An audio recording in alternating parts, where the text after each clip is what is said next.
ayons mérité. À toi notre gratitude pour tout ce que ta grâce nous aide à réaliser, pour les petits pas que nous faisons sur le chemin de la concorde et de la paix. Veille sur nous dans ta grande miséricorde, veille sur le peuple tout entier, les dirigeants et tous les citoyens. Garde-nous dans la paix, dirige-nous constamment vers le bien. Apprends-nous à porter sur nos frères et sœurs un regard d'amour, débarrassé de toute haine, rancœur et violence, pour que nous cherchions en toutes circonstances ce qui unit, construit et réconcilie. Éloigne de nous tout danger de l'âme et du corps. Fortifie nos cœurs pour qu'ils ne sombrent pas dans le péché, l'égoïsme et l'indifférence. Pardonne-nous aussi nos offenses, nos manquements à ta loi d'amour, nos faiblesses et erreurs. Apprends-nous à reconnaître nos torts quand nous avons laissé le mal prendre le dessus en nous. Apprends-nous aussi à accorder le pardon quand nous avons été blessés. Assiste-nous tout au long de ces conférences afin que toutes nos réflexions prennent en toi leur source, soient inspirées par ton esprit, contribuent au bien de ton peuple et reçoivent de toi leur achèvement. Sois au milieu de nous et fais de nous les instruments de la paix, afin que là où il y a la haine, nous mettions l'amour, là où il y a l'offense, nous mettions le pardon, là où il y a la discorde, nous mettions l'union, là où il y a l'erreur, nous mettions la vérité, là où il y a le doute, nous mettions la foi, là où il y a le désespoir, nous mettions l'espérance, là où il y a les ténèbres, nous mettions la lumière. Là où il y a la tristesse, nous mettions la joie. Nous te le demandons par Jésus-Christ, ton Fils, qui vit et règne avec toi dans l'unité du Saint-Esprit, maintenant et pour les siècles des siècles. Esprit Saint, et que Dieu Tout-Puissant nous bénisse, au nom du Père et du Fils et du Saint-Esprit. Veuillez vous asseoir. Maintenant, nous invitons le curé de la paroisse pour son mot de bienvenue. Monseigneur Dieudonné Moulongi, vous avez respectueusement la parole. Merci.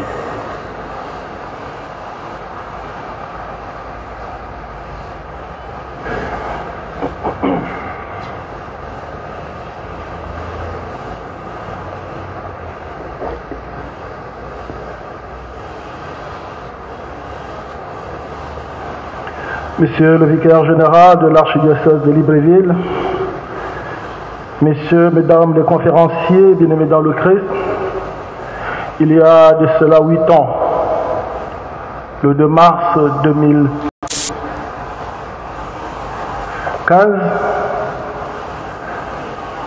le fondateur de cette paroisse naissait au ciel. Je voudrais nous inviter à garder une minute de silence en nous levant.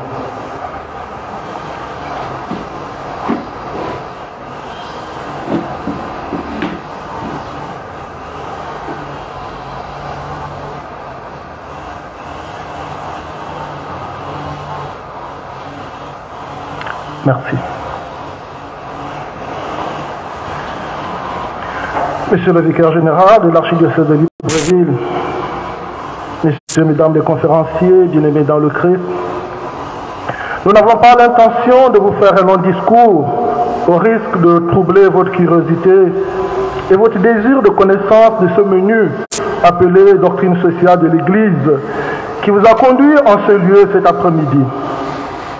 Pourtant, nous devons rendre un juste tribut d'hommage et de reconnaissance à l'archevêque de Libreville et à la coordination de la catéchèse et formation permanente de Libreville. En effet, immense était notre joie lorsque nous avons reçu l'information du choix de l'hébergement des catéchèses de carême sur le thème à la découverte de la doctrine sociale de l'Église par notre paroisse.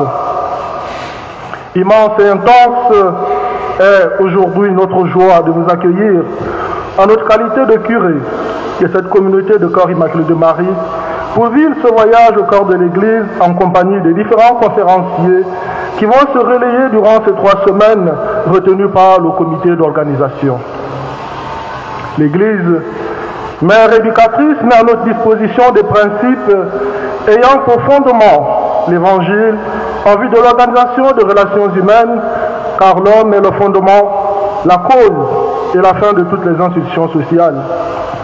Ces principes sont rassemblés dans ce que nous appelons, selon la sensibilité de chacun, la doctrine sociale de l'Église, l'enseignement social de l'Église, et légitimés par notre Seigneur, qui fut lui-même confronté à des questions sociales et politiques face aux Juifs qui lui posaient la question: faut-il payer l'impôt à César? Nous connaissons aussi sa fulgurante réponse: rendez à César ce qui est à César et à Dieu ce qui est à Dieu. C'est bien cette réponse que l'Église fait sienne par les voix des papes, de Léon XIII à François, invitant tous les peuples à la restauration de l'ordre social en pleine conformité avec les préceptes de l'Évangile. La doctrine sociale de l'Église est un appel à l'action.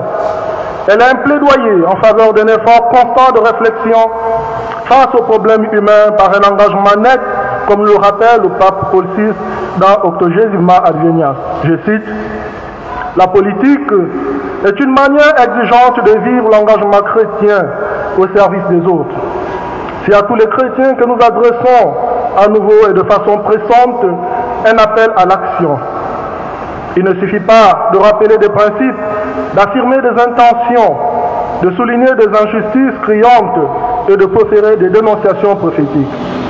Ces paroles n'auront de poids réel que si elles s'accompagnent pour chacun d'une prise de conscience plus vive de sa propre responsabilité et d'une action effective. L'Église invite tous les chrétiens à une double tâche d'animation et d'innovation afin de faire évoluer les structures pour les adapter aux besoins actuels. Fin de citation. Monsieur le vicaire général de l'archidiocèse de Libreville, messieurs, mesdames les conférenciers, bien-aimés dans le Christ, ce voyage à la découverte de la doctrine sociale de l'Église doit être pour nous tous, le lieu de la compréhension et de la poésie d'un modèle chrétien de police, de société. Non pas parce que l'Église soutient quelconque système politique ou possède un projet social propre, mais parce que nous enseigne que la politique est une médiation privilégiée de la charité, par le respect de la dignité humaine, subordonnée à l'usage commun et à la destination universelle des biens, par l'effectivité du principe de subsidiarité, par une justice concrète, adaptée aux problèmes auxquels chaque peuple est confronté. Le projet social de l'Église, c'est simplement une société juste et fraternelle, ouverte à Dieu. À tous et à chacun, nous redisons bienvenue et bon séjour au cœur immaculé de Marie. Je vous remercie.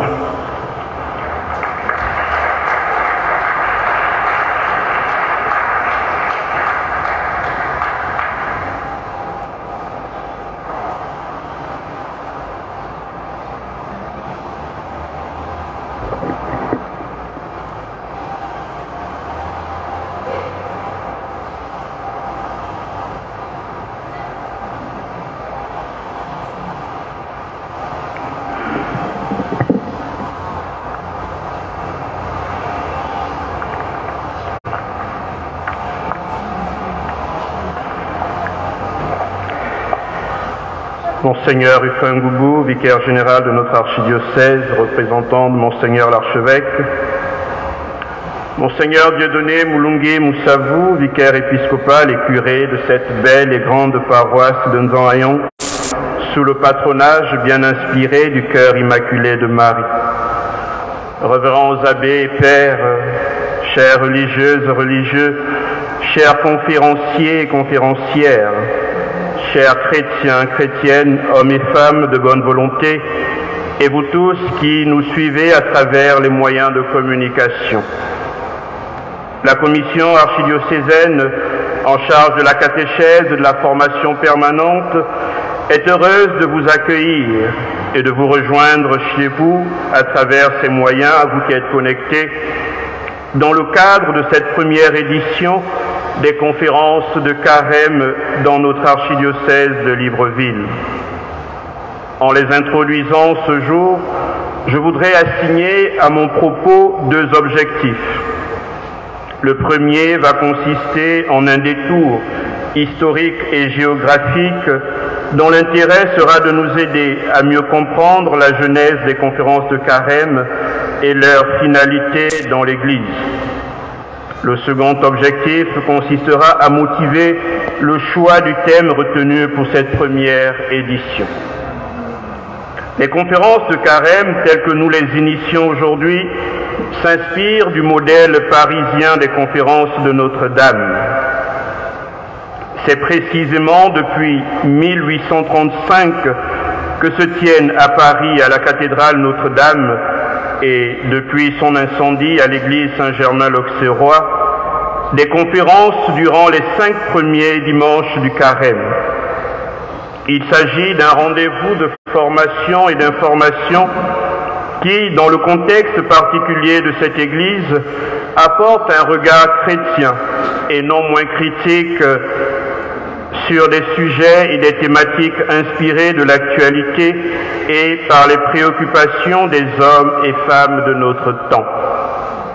Ce projet, désormais emblématique de cette Église, voit le jour à l'initiative d'un étudiant de 22 ans, Frédéric Ozanam, et de ses compagnons qui, en 1834, adressèrent une demande à Monseigneur Hyacinthe de Quelaine, alors archevêque de Paris, afin de permettre à l'abbé Henri Lacordaire de délivrer à Notre-Dame de Paris, pendant l'Avent et le Carême, les conférences doctrinales qu'il animait déjà au collège Stanislas.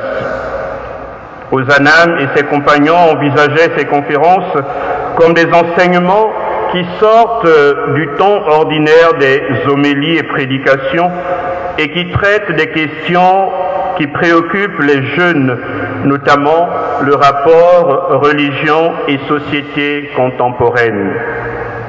Depuis lors, on compte plus d'1 millier de conférences tenues à Notre-Dame de Paris. Mais il faudrait bien le comprendre pour éviter de tomber dans une forme de mimétisme. Les conférences de Carême sont en réalité une déclinaison de la fonction d'enseignement de l'Église qui, durant le temps de Carême, doit pouvoir s'intensifier. En effet, la tradition ecclésiale considère le Carême comme étant l'occasion à la fois d'une vie de prière plus tenue, mais aussi d'une action soutenue en faveur de l'enseignement de la parole de Dieu et de la doctrine de l'Église qui, comprenons-le bien, n'est rien d'autre que l'actualisation de cette parole de Dieu. Parler de conférences de Carême et pas simplement de catéchèse ou de prédication selon notre compréhension répond à un besoin d'élargissement. Les enseignements donnés dans le cadre de ces rencontres s'adressent certes d'abord aux chrétiens, mais ils sont en réalité destinés à tous les hommes, peu importe leur positionnement religieux. L'expression conférence traduit aussi l'exigence scientifique à laquelle sont soumis les différents conférenciers. En inscrivant à notre agenda local ces conférences de Carême, nous ne faisons donc pas que copier ce qui se fait à Paris, encore que cela ne se passe pas qu'à Paris, Paris n'ayant rien inventé en ce sens. Nous répondons simplement à une mission dévolue à la commission que nous présidons et surtout nous répondons à un réel besoin dans notre diocèse, celui de la formation. Pour cette première édition, le thème retenu, comme vous l'avez déjà compris, est le suivant: à la découverte de la doctrine sociale de l'Église. Le choix de ce thème a été motivé par l'actualité de notre pays et de notre Église, marquée encore par les échéances politiques à venir, marquées déjà, et aux nombreuses questions et inquiétudes qui s'expriment déjà au sujet de ces échéances. Au sortir de la 30e assemblée plénière ordinaire de la Conférence épiscopale du Gabon, nos évêques se sont exprimés sur le climat sociopolitique, caractérisé sur le plan social par une mauvaise répartition des richesses, un taux de chômage relativement élevé, notamment chez les jeunes, le réseau routier qui rend difficile la circulation des populations à l'intérieur du pays. Sur le plan politique, les évêques ont constaté l'essoufflement du modèle hérité de la Conférence nationale de 1990, qui d'ailleurs a conduit à un multipartisme inopérant, puisque depuis bientôt 60 ans, notre pays n'a jamais connu d'alternance en raison notamment du non-respect du vote des Gabonaises et des Gabonais. Pas étonnant de constater aujourd'hui qu'il existe une profonde crise de confiance entre les gouvernants et les gouvernés. Face à tous ces maux, l'archevêque de Libreville, en plaçant cette année pastorale sous le signe de l'engagement, ne souhaite rien d'autre en réalité que d'amener les fidèles de notre diocèse à exercer une double fidélité. Fidélité à leur identité de chrétiens et fidélité à leur identité de citoyens. Pour nous, une telle exigence suppose d'être suffisamment formés et informés sur le sens de l'engagement dans la société pour l'Église à travers ses membres, notamment les laïcs. L'enseignement social de l'Église devient donc un levier important et une ressource sur laquelle il faudra désormais compter. Pas étonnant d'ailleurs qu'à l'ère de la synodalité, le pape François, dans l'exhortation Evangelii Gaudium et dans l'encyclique Laudato Si, cite, analysant l'importance de la question de l'enseignement social, évoque justement cet engagement. Christophe Théobald, un de mes maîtres, en analysant ces deux textes, Laudato Si et Evangelii Gaudium, dans la littérature du pape François, fait l'hypothèse que sous sa plume, l'enseignement social de l'Église change de signification. Il cesse d'être un simple discours pour devenir un style de vie. Ce style de vie chrétienne suppose de prêter une plus grande attention à l'expérience concrète des croyants et des humains que nous sommes.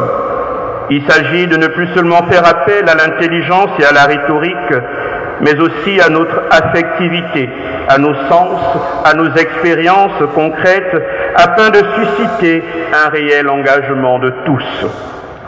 Finalement, à travers sa doctrine sociale, l'Église cherche à éclairer notre comportement en société pour permettre de conformer en tout point de vue notre vie à l'Évangile.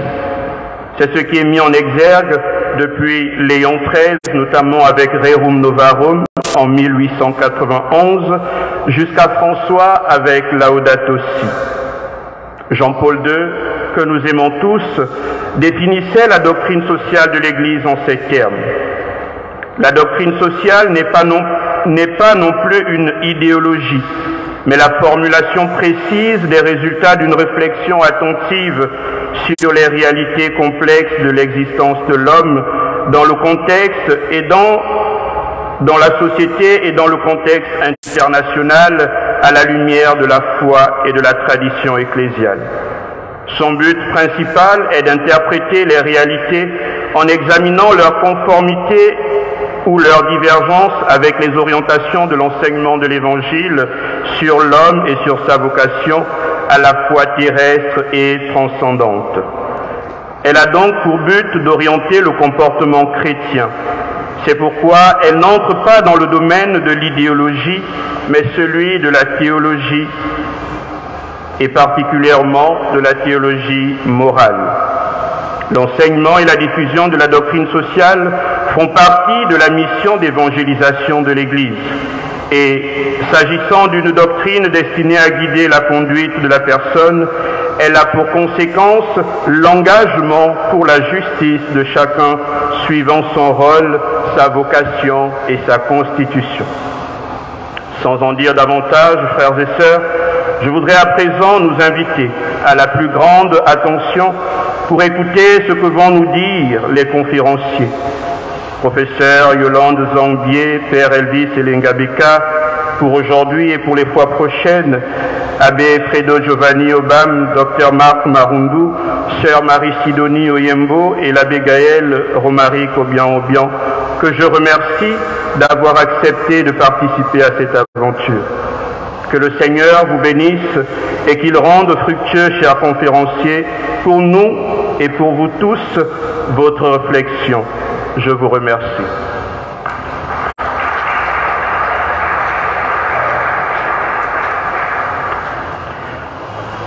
À présent et très respectueusement, je vais inviter Monseigneur le Vicaire général à prendre place pour prononcer son allocution.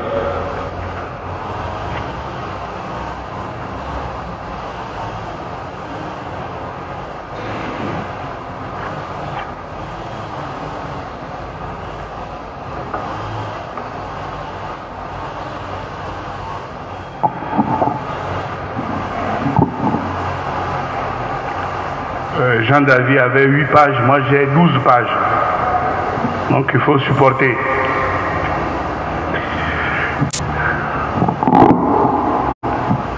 Chers frères dans le sacerdoce, chères religieuses et religieux, chers frères et sœurs dans le Christ, hommes et femmes de bonne volonté,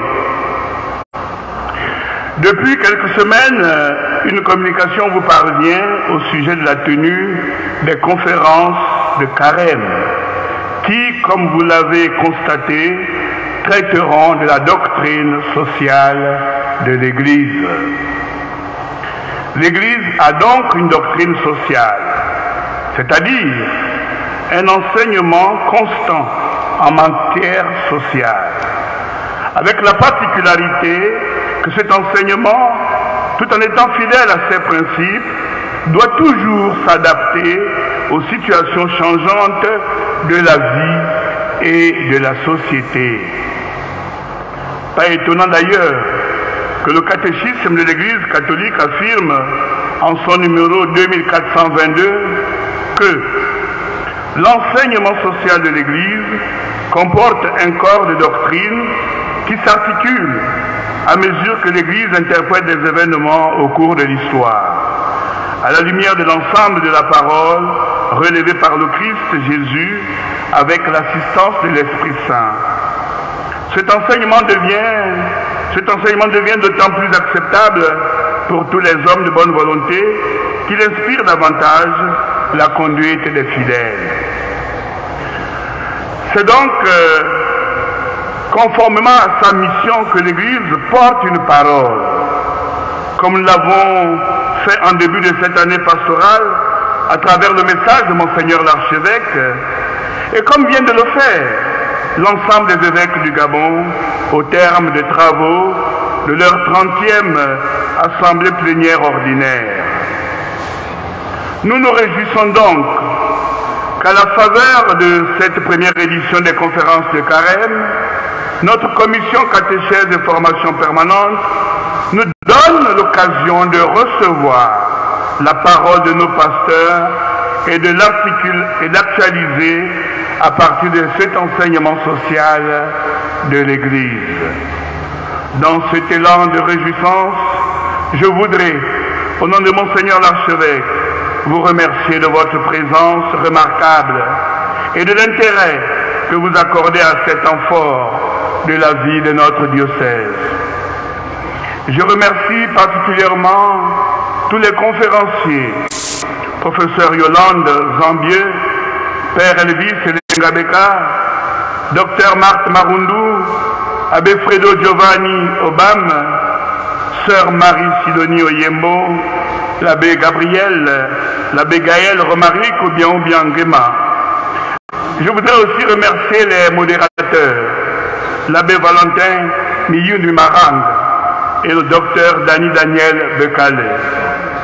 Un merci particulier à la commission catéchèse de formation permanente d'avoir pensé, conçu et donné forme à ce projet que nous inscrivons officiellement dans la vie ordinaire de notre diocèse.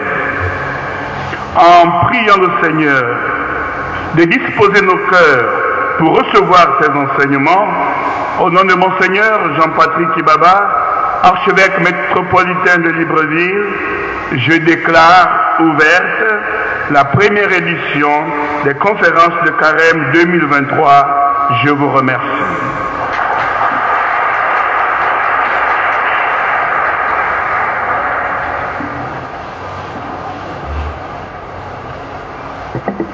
Merci, Monseigneur, d'ouvrir officiellement ces assises.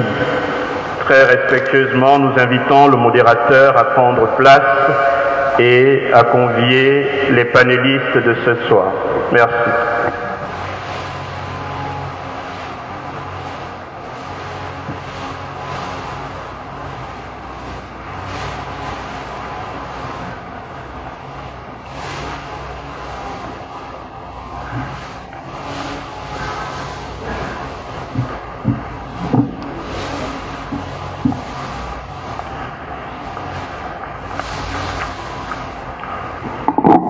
Frères et sœurs, bonsoir et bienvenue dans cette église Cœur Immaculé de Marie. Dans le cadre de cette première soirée, nous aurons deux interventions. Ces interventions nous seront respectivement livrées par le Père Elvis Enengabeka et le Dr Yolande Zandier, épouse Zogobé. Je voudrais respectueusement donc inviter le Père Elvis Enengabeka à prendre place.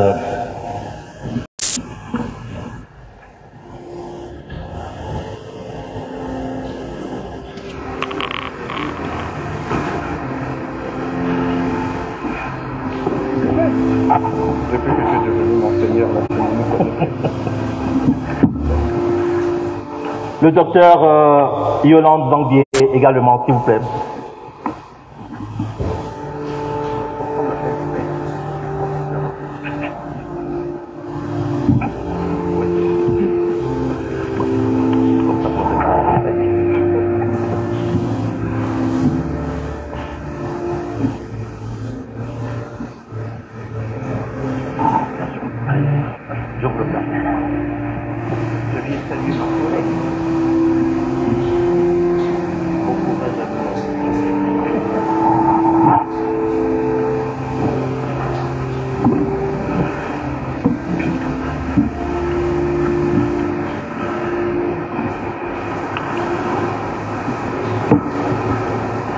Alors, frères et sœurs, comme nous le savons tous, le thème général de ces conférences de carême est à la découverte de la doctrine sociale de l'Église.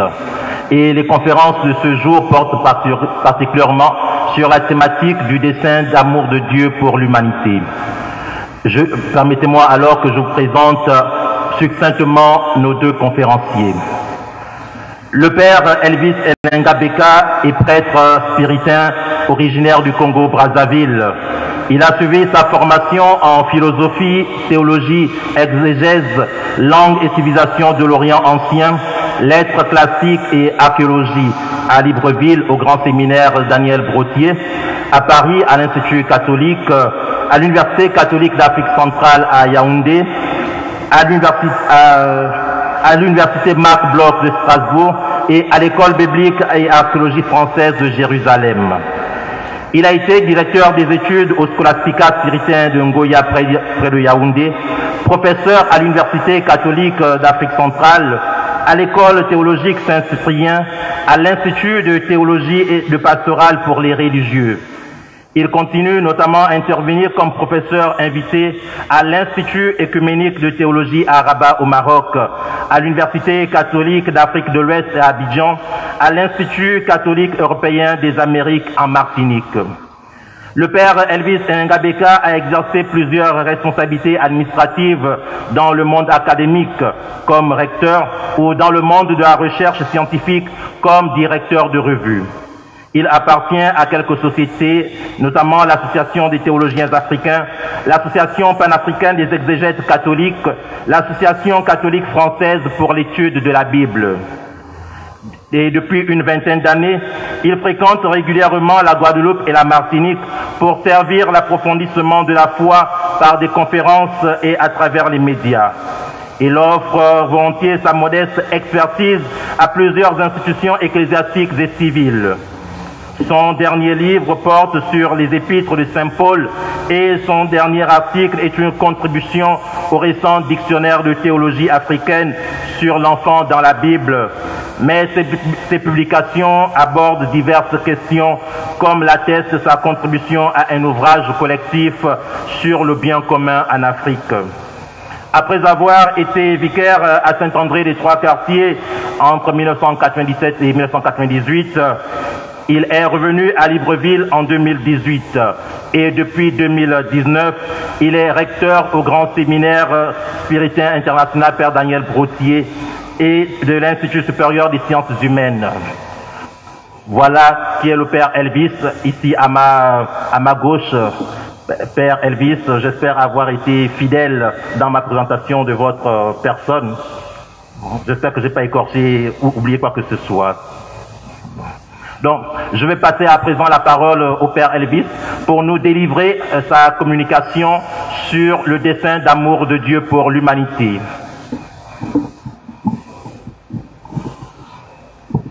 Bonjour à tout le monde. En fait, je n'ai pas l'intention de vous saluer, je suis en train de tester le micro. Mais comme vous avez répondu, tant mieux, nous instaurons une communication sympathique.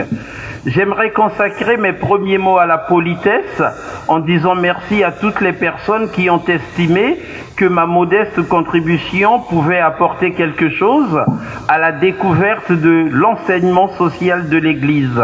Je remercie donc les organisateurs de ces soirées, de ces conférences de carême, de m'associer à cette belle expérience. J'avoue publiquement que je ne me suis pas fait prier, je suis même venu en courant, le cœur plein de joie, parce que je savais que vous attendiez ces moments.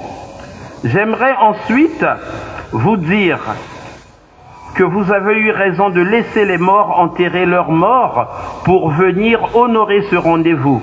Parce que vous et moi, nous avons un projet commun.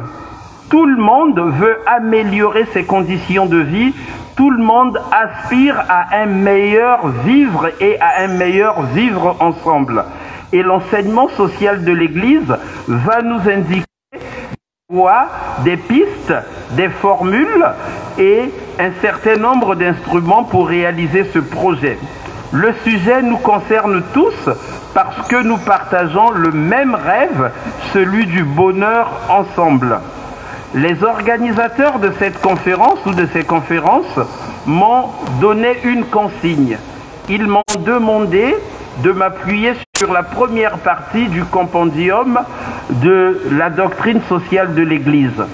Mon tempérament révolutionnaire n'a pas voulu obéir à cette consigne. J'ai pris ma liberté. Oui, c'est vrai, vous pouvez me croire. J'ai pris la liberté de désobéir. Et je crois que pour améliorer la condition sociale des personnes de ce monde, il faut désobéir à certaines choses. Alors, je commence par commencer la révolution en boudant l'ordre établi et en prenant ma liberté. Mais ce n'est pas une fantaisie, c'est pour jouer la carte de la complémentarité enrichissante. Vous savez, le compendium de la doctrine sociale de l'Église présente les choses du point de vue d'une interprétation, c'est une lecture des textes. Je crois que ce n'est pas suffisant et mon tempérament exégétique me fait contourner ce commentaire pour aller directement au texte lui-même. Donc, ma référence première, fondamentale et essentielle n'est pas le corpus qu'on m'a indiqué, mais plutôt les textes qui constituent eux-mêmes la doctrine sociale de l'Église. Pour vous présenter la synthèse de ma lecture, j'aimerais prendre mon porte-monnaie et vous payer à tous un voyage à moindre coût. Un voyage qui consiste à aller, comme on l'a dit, à la découverte de la doctrine sociale de l'Église. Un voyage qui a 3 stations. La première consiste à définir, à présenter, à décrire la chose dont il est question. La deuxième consiste à déployer son histoire. Et la dernière va s'intéresser à l'appropriation africaine de la chose. Donc, si vous le voulez bien, j'ai 3 points, 3 questions. La première question, le premier point, qu'est-ce qu'on entend par enseignement social de l'Église? Le deuxième point, D'où vient l'enseignement social de l'Église? Comment a-t-elle évolué? Où va-t-elle? Et le dernier point, de quelle manière cet enseignement peut être connecté à la réalité, aux réalités africaines? Comment ces discours peuvent-ils s'incarner au Gabon en 2023? Vous êtes d'accord ou pas? De toutes les façons, si vous n'êtes pas d'accord, c'est pareil. Je vous dis juste, à vos marques, prêts? Allons-y. Il y a toujours un conflit entre les choses et les mots. Il y a toujours un problème entre ce qu'on dit et ce qu'on est. Et cela est vrai même pour l'enseignement social de l'Église. Et cette complication se manifeste par la diversité des expressions que l'on emploie. La chose en question est appelée quelquefois doctrine sociale de l'Église, d'autres fois enseignement social de l'Église, d'autres fois encore discours social de l'Église. Il y a même des gens qui parlent de la pensée sociale de l'Église. Cela signifie plusieurs choses. Ça signifie que la chose en question est compliquée à maîtriser. Elle n'obéit pas à une désignation parce que toutes les désignations, toutes les dénominations ne sont pas satisfaisantes. S'il fallait faire un petit bilan, lorsqu'on dit doctrine sociale de l'Église, ça signifie qu'on a des idées arrêtées et on va vous endoctriner, on va vous remplir la tête d'un certain nombre de convictions. Le mot doctrine semble malheureux. Lorsqu'on dit enseignement social de l'Église, ça signifie que l'Église vous prend pour des incultes, vous ne savez rien, il faut qu'elle vous explique les choses, c'est comme si elle vous infantilisait. Lorsqu'on dit pensée sociale de l'Église, ça fait comme si c'était une affaire de rêverie, de théorie, d'abstraction, qui n'a pas d'enracinement dans le réel. Eh bien, ce n'est pas heureux non plus. Lorsqu'on dit discours, alors là c'est grave. Ça ressemble à la politique, ça ressemble à des meetings électoraux, ça ressemble à des paroles que l'on prononce. C'est de la théorie, de la théorie, de la théorie. Moi je vous dis, choisissez ce que vous voulez. Prenez l'expression qui vous semble convenable. Mais le tout c'est de constater que quelquefois la formule, toutes les locutions en question ont un dénominateur commun. C'est le social que l'on pourrait mettre en facteur et à l'intérieur de la parenthèse, on peut mettre doctrine, on peut mettre enseignement, on peut mettre pensée, on peut mettre discours et bien d'autres choses si l'on veut.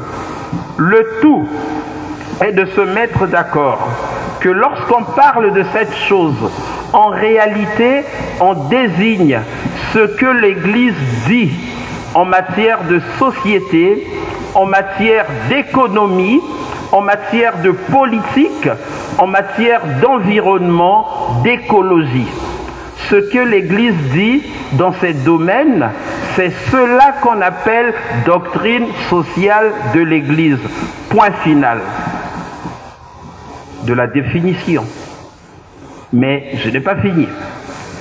Il y a plusieurs doctrines sociales. Les fous ont leur doctrine sociale. Les païens ont la leur. Les musulmans en ont une. Les philosophes en ont développé plusieurs. Lorsque nous parlons doctrine sociale de l'Église, la nôtre, l'enseignement social de l'Église, se démarque de toutes ces autres doctrines que vous allez rencontrer partout, qui ont été pratiquées partout ailleurs dans le monde. Eh bien, la différence vient de ce que les gens très intelligents comme le modérateur appellent la théologalité, le caractère théologal. Tous les étudiants de l'Immaculée connaissent ce mot. Ça signifie que c'est une doctrine qui plonge ses racines dans la volonté de Dieu et qui vise à réconcilier l'homme avec cette même volonté par Jésus-Christ. C'est la particularité de l'enseignement social de l'Église lorsqu'on le met en synopse et en comparaison avec d'autres formes de doctrine qui existent. On parle d'enseignement social de l'Église, mais attention, il ne faut pas se méprendre sur le sens des mots. L'Église n'étant pas un parti politique, l'Église n'ayant jamais indiqué un modèle de société parfait, il ne s'agit pas d'une idéologie. Il s'agit de quelque chose que je pourrais comparer à un GPS. C'est comme une boussole, c'est des orientations, c'est des perspectives, c'est un horizon vers lequel on tend. Ce n'est pas un corps législatif, un ensemble de lois, de commandements, une liste d'obligations. Non, ce n'est pas ça. Ce n'est pas non plus une idéologie. S'il vous plaît, comprenez-moi bien, c'est un ensemble de valeurs que l'on propose pour élever l'homme et élever les hommes ensemble. Et lorsque je fouille dans la bibliothèque que je porte dans mon cerveau, il y a une définition de la morale que j'aime beaucoup. La morale, c'est le désir d'une vie bonne pour soi, avec les autres et pour les autres dans des institutions justes.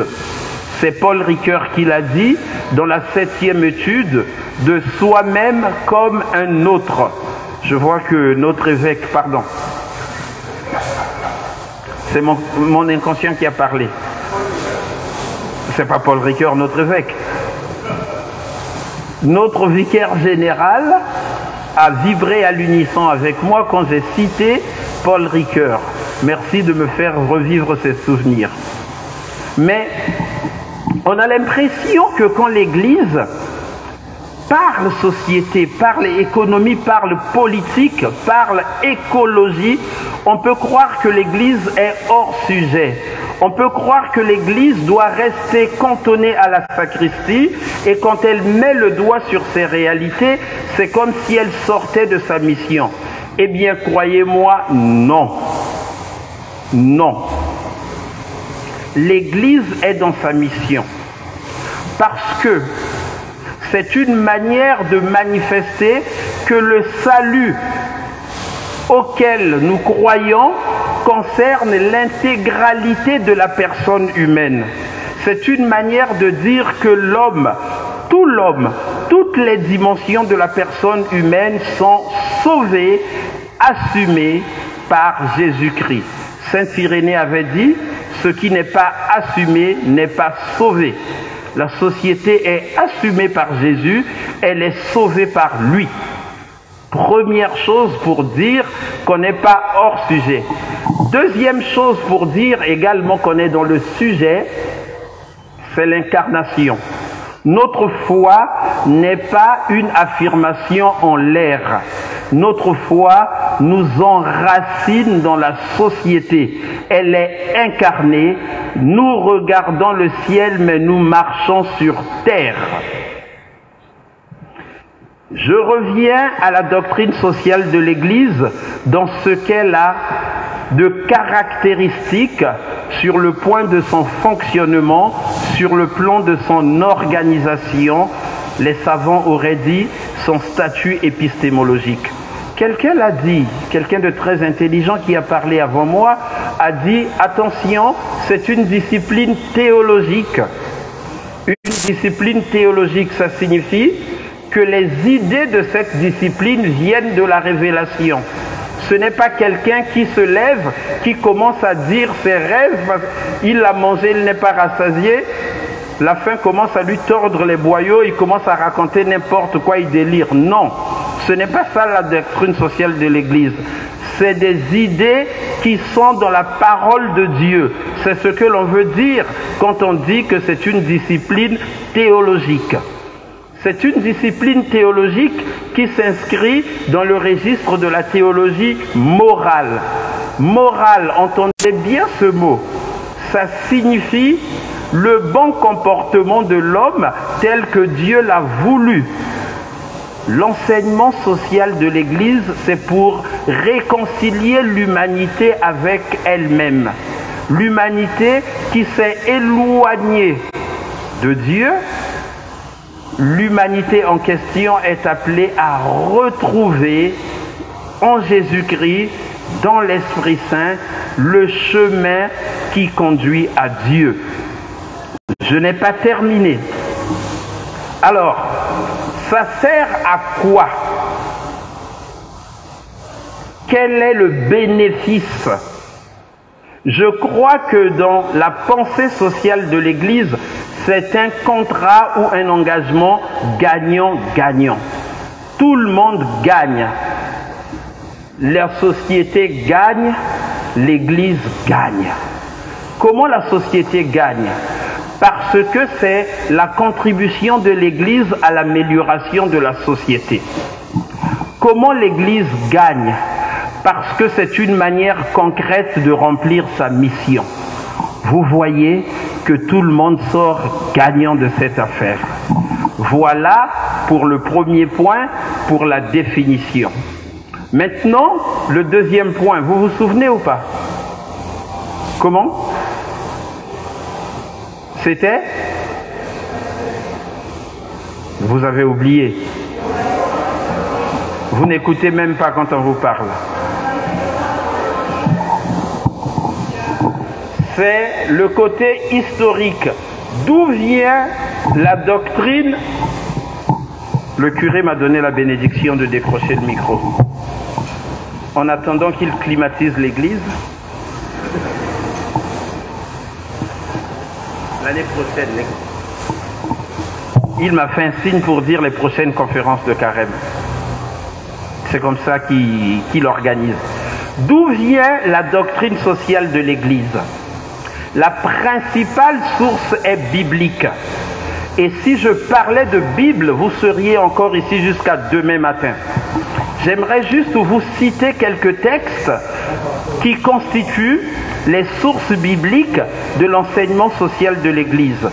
Dans l'Ancien Testament, je prends dans la première partie de la Bible hébraïque, je prends le livre de la Genèse, Genèse chapitre 1 verset 27 jusqu'à 28.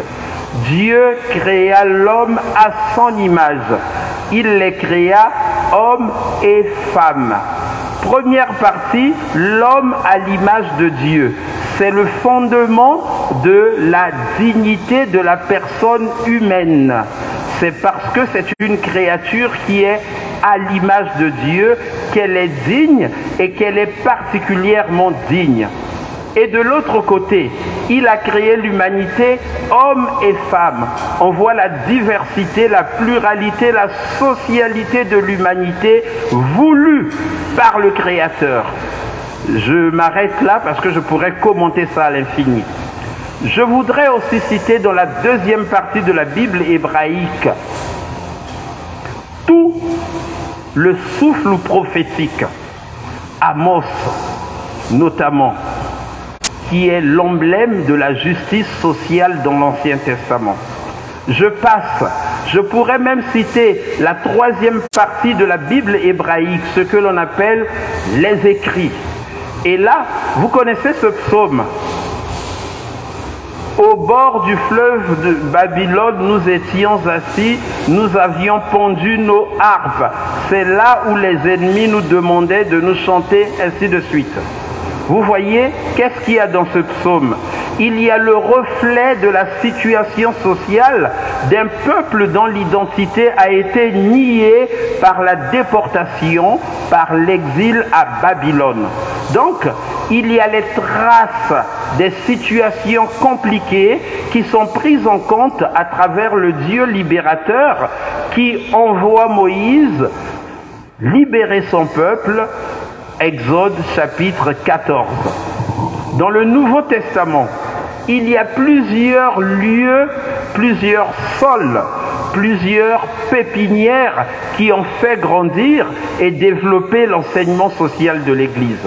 Par exemple, tous les discours de Jésus, Vous connaissez par exemple Matthieu chapitre 18, le discours communautaire, le discours sur les relations en société.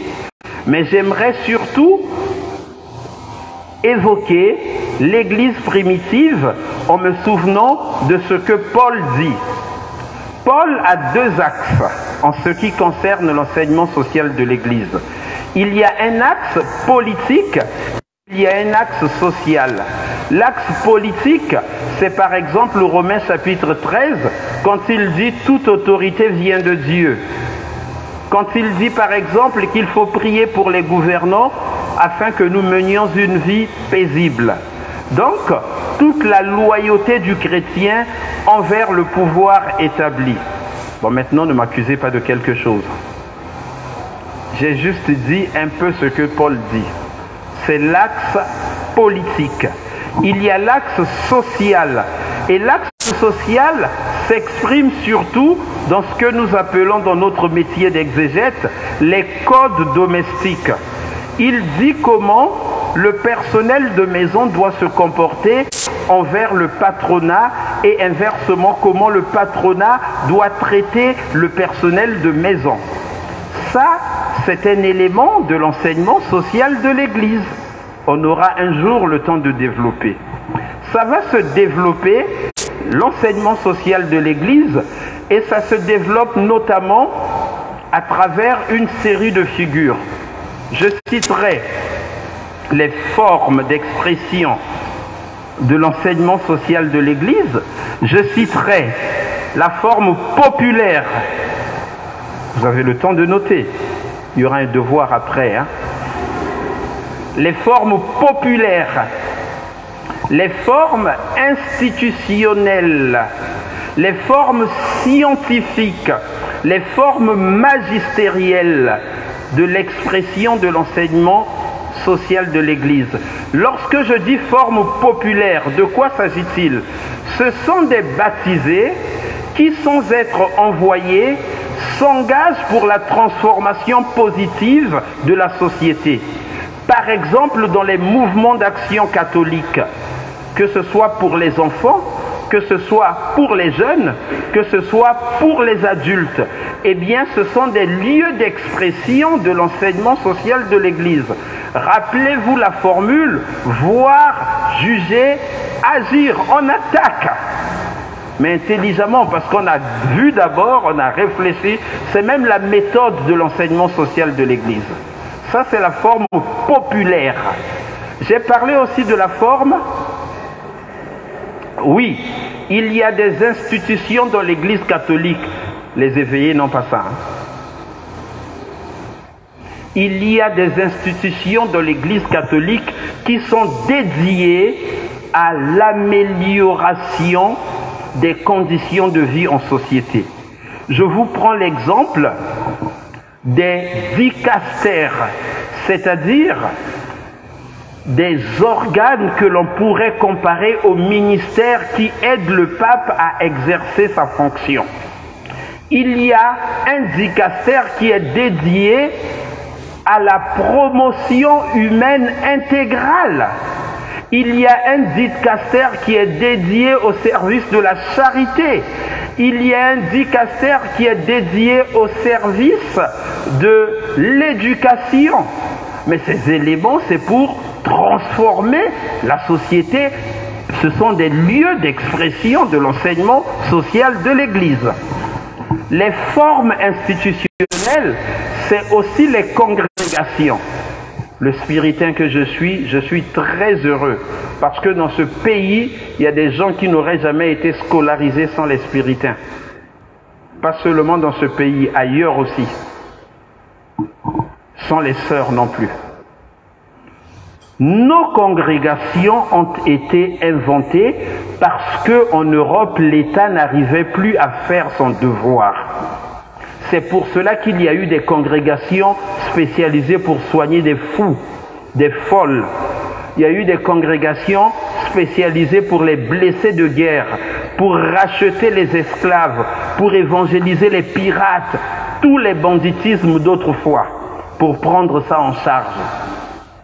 C'est parce que l'État était débordé. Et là encore, ce sont des lieux d'expression de l'enseignement social de l'Église. J'ai encore cité la forme. Comment? Oui, dans l'Église catholique, on pense, pensée sociale de l'Église. Eh bien, l'enseignement social de l'Église repose sur des réflexions savantes. Par exemple, saint Thomas d'Aquin a mis en place, vous connaissez saint Thomas d'Aquin? Il habite à côté de chez nous à Akanda. Il n'est pas venu à cause des embouteillages, mais un autre jour il viendra. Saint Thomas d'Aquin, qui a vécu au XIIIe siècle, par exemple, a réfléchi sur la guerre. Il a mis en place la théorie de la guerre juste. Comment faire la guerre? Comment entrer en guerre? Et une fois que la guerre est déclenchée, comment se comporter à l'intérieur de la guerre?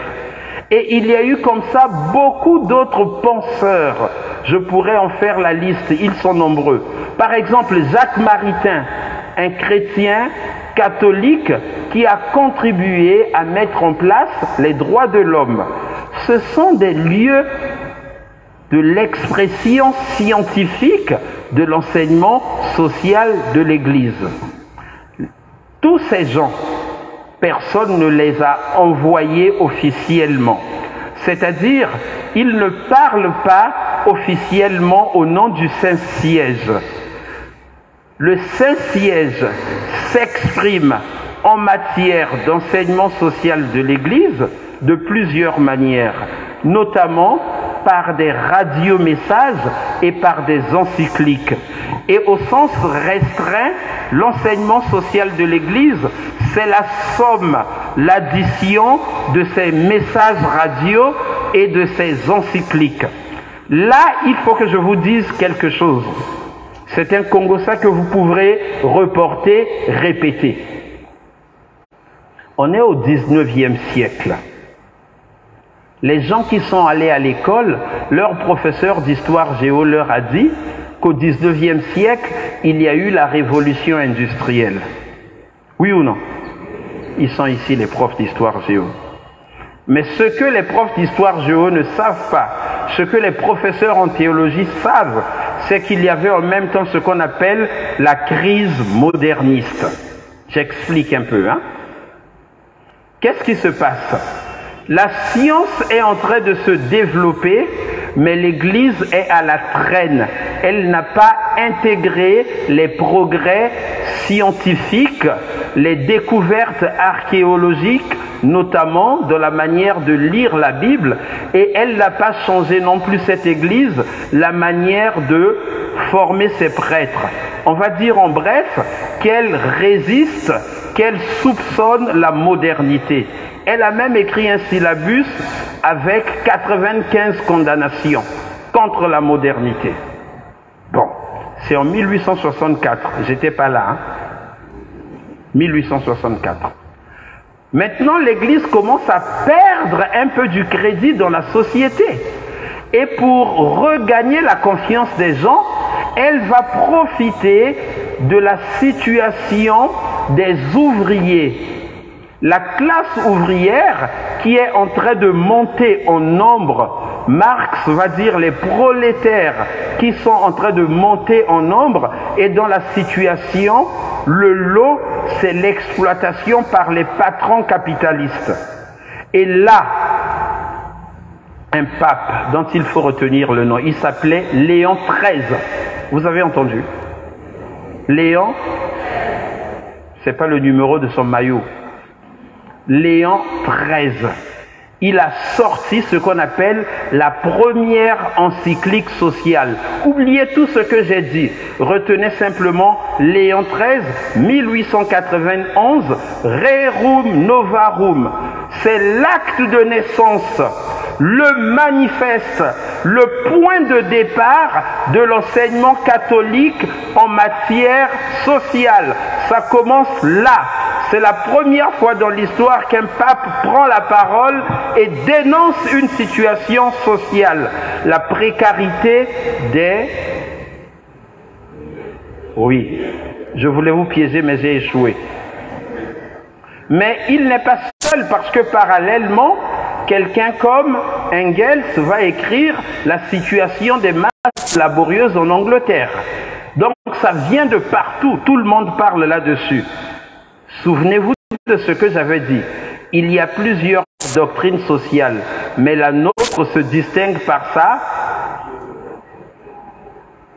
C'est le premier devoir, hein? Sa théologalité. Voilà. Après, qu'est-ce qui va se passer? C'était tellement fort qu'on va prendre l'habitude de fêter l'anniversaire de cette première encyclique. La première fête a eu lieu en 1931 par un grand pape, c'était Pie XI. C'est lui qui, le premier dans l'histoire, a prononcé l'expression « doctrine sociale de l'Église ». Dans l'encyclique « Quadragesimo anno », 40e année. Ce pape, il est malin, il est intelligent. Vous savez, habituellement, on écrit les encycliques en latin. Mais lui, quand il veut s'adresser à un public particulier, quand il veut frapper, il parle dans la langue des gens. Mussolini, Benito Mussolini, vous le connaissez, non? Le gars du fascisme, là, pour parler comme les jeunes. Fréant, c'est toi qui parles ici. Il a écrit une encyclique en italien en 1931. Non abbiamo bisogno. Nous n'avons pas besoin. Nous n'avons pas besoin de cette doctrine-là. Et il va écrire une autre en 1937 en allemand. Mitbrennender Sorge, pour condamner la doctrine d'Hitler. Il fallait avoir du courage, hein. Tout un Hitler, tu tapes dedans. Il n'avait pas peur, hein. Bon, il y a bien d'autres productions, maintenant je vais les citer, parce que ma collègue trépigne d'envie de vous parler. Alors, donc je peux les citer. Il y a Pie XII. Pie XII s'est distingué par un radiomessage. Après Pie XII, il y a Jean XXIII. Jean XXIII est entré dans l'histoire avec deux encycliques sociales. La première, c'est Mater et Magistra. C'est la première encyclique qui est adressée non pas seulement aux chrétiens, mais aussi aux personnes de bonne volonté. Donc le style commence à s'élargir, à s'adresser à tout le monde. Et le même pape, je parle de Jean XXIII, va aussi écrire Pacem in Terris, une encyclique qui parle des droits de l'homme.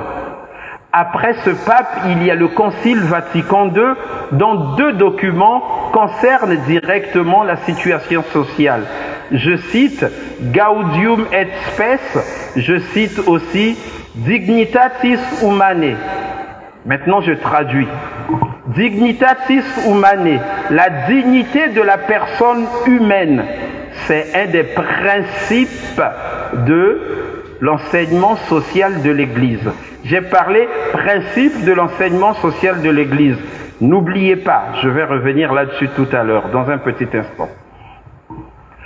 L'autre document, Gaudium et Spes, les joies et les espoirs, les tristesses et les angoisses de ce monde sont aussi les joies et les espérances de l'Église, et ces joies et ces espérances parlent au cœur des chrétiens, d'où l'enseignement social de l'Église.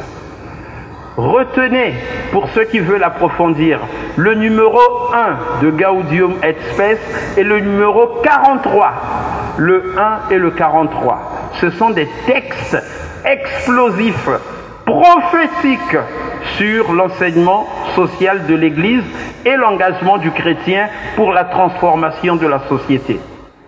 Après le Concile Vatican II, le pape Paul VI, qui est un grand pape, vous savez pourquoi?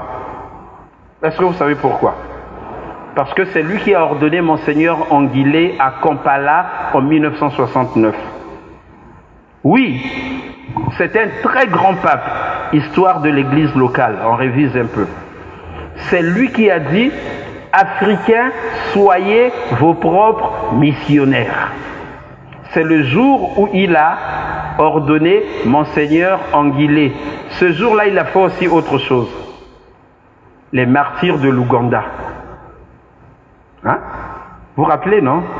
Les Kizito, les Charles Luanga, les Mathias Mulumba, les Jean-David Ndanga, les Ngoubou, les Mulungi, tous ces gens-là, il les a canonisés ce jour-là.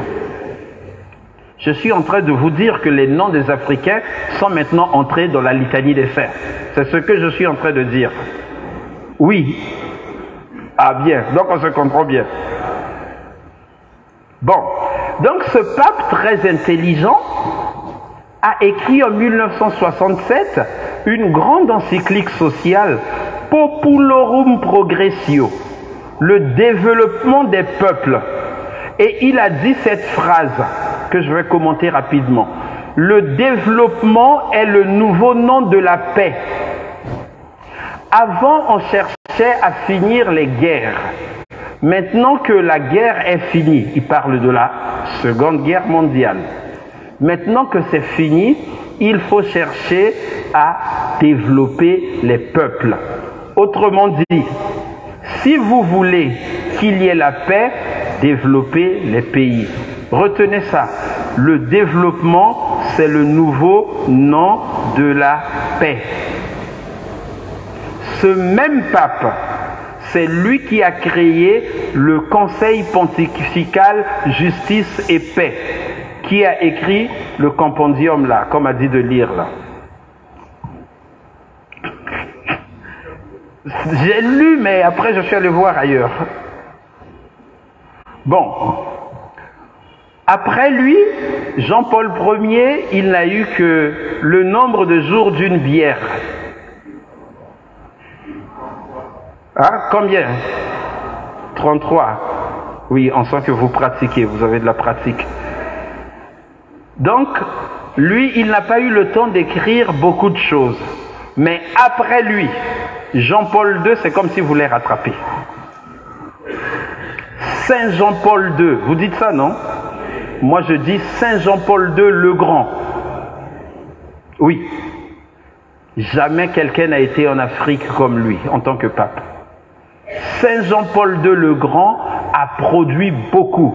Laborem exercens sur le travail humain. Sollicitud rei socialis, l'encyclique qui a été citée où on trouve une définition de l'enseignement social de l'Église. Mais surtout, Centesimus Annus. Léon XIII, la première encyclique sociale, c'était en 1891. 100 ans plus tard, c'est-à-dire 1991, Jean-Paul II produit une encyclique pour le centenaire de cette encyclique-là. Centesimus Annus. Qu'est-ce qui se passe en 91? Ben, le mur de Berlin est tombé, l'URSS est démembré, Gorbatchev ne sait plus quoi faire. Et puis, vous vous rappelez, non? Et il a dit là-dedans, la chute du communisme n'est pas la fin des malheurs de l'humanité. Ce n'est pas parce qu'un régime est tombé que l'humanité devient automatiquement heureuse. Donc, Centesimus Annus, Jean-Paul II, le Grand. Benoît XVI, le géant. Ah oui, plus théologien que lui, tu meurs. Benoît XVI a commis 2 encycliques sociales. Deus Caritas Est, 25 décembre 2005, facile à retenir. La deuxième encyclique, c'était la crise financière de 2008-2009. Vous n'étiez pas encore né.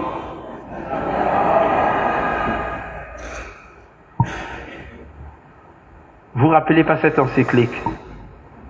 La vérité dans la charité. Veritatis in caritate. la vérité dans la charité. Quelqu'un m'a soufflé un jour dans les couloirs du Vatican que cette encyclique valait bien un prix Nobel d'économie. C'est pour vous dire la force des analyses qui sont contenues dans ce livre à propos de la situation sociale, économique du monde actuel. Pour terminer, le pape actuel, sa touche particulière, c'est qu'il a commencé à faire entrer l'écologie dans l'enseignement social de l'Église. En 2015, Laudato Si, c'est pas pour rien qu'il s'appelle François. François, c'est l'homme qui a inventé la crèche. François d'Assise. La crèche, c'est une affaire d'animaux, donc une affaire de bêtes. Pas bête au sens de idiot. Bête au sens de bétail. C'est une affaire d'élevage, c'est une affaire de nature, c'est une affaire écologique. On dit même que François avait la spiritualité de la nature. Il parlait de sa sœur l'eau, de son frère oiseau. Vous vous rendez compte? Même les oiseaux sont nos frères. Et ça me rappelle une vieille à Paris qui parlait à sa chienne comme à son enfant. C'est la spiritualité de Saint François. Hein? Bon, après il a aussi écrit en 2020 une belle encyclique, Fratelli Tutti, sur l'amitié sociale. Est-ce que j'ai le temps de parler de l'Afrique? J'ai pas le temps. J'en parlerai pendant les questions. Mais j'aimerais juste pour conclure, vous dire que s'il fallait résumer l'enseignement social de l'Église, je prononcerais deux expressions. Je dirais structure du péché. Je dirais civilisation de l'amour. L'enseignement social de l'Église dénonce les structures du péché. L'enseignement social de l'Église annonce la civilisation de l'amour. Je n'ai pas eu le temps de parler de l'Afrique, mais je vais prendre le temps tout à l'heure. Merci beaucoup de m'avoir supporté.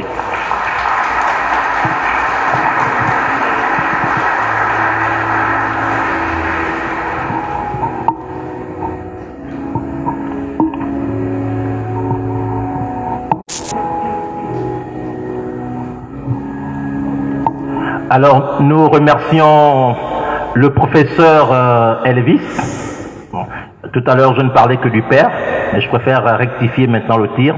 Le professeur Elvis, qui nous a dit ce qu'est la doctrine, du moins l'enseignement social de l'Église, et ce qu'elle n'est pas, en disant que la multiplicité des expressions dénote justement de la complexité à saisir ce qu'est l'enseignement de l'Église. Mais quoi qu'il en soit, retenons que l'enseignement social de l'Église est d'abord une discipline théologique, c'est-à-dire qu'elle puise sa source en Dieu, pour, en définitive, dénoncer les structures du péché et annoncer la structure, du moins la civilisation de l'amour. Merci, Père.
cet intermède musical, nous allons passer à notre deuxième conférence de cette soirée. Cette conférence nous est présentée par le professeur Yolande Zangbier. Elle est docteure en linguistique historique et comparée, enseignante-chercheur au département des sciences du langage de la prestigieuse université Omar Bongo de Libreville, maître de conférences CAMES, mais surtout laïque engagée et bergère du renouveau charismatique de la paroisse qui nous accueille. Professeur, vous avez 30 minutes.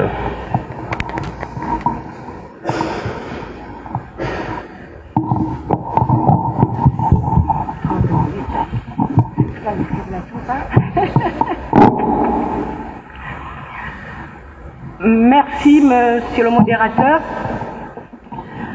Avant toute chose, nous voulons dire notre plaisir d'avoir été associés à la découverte de la doctrine sociale de l'Église à travers ce cycle de conférences.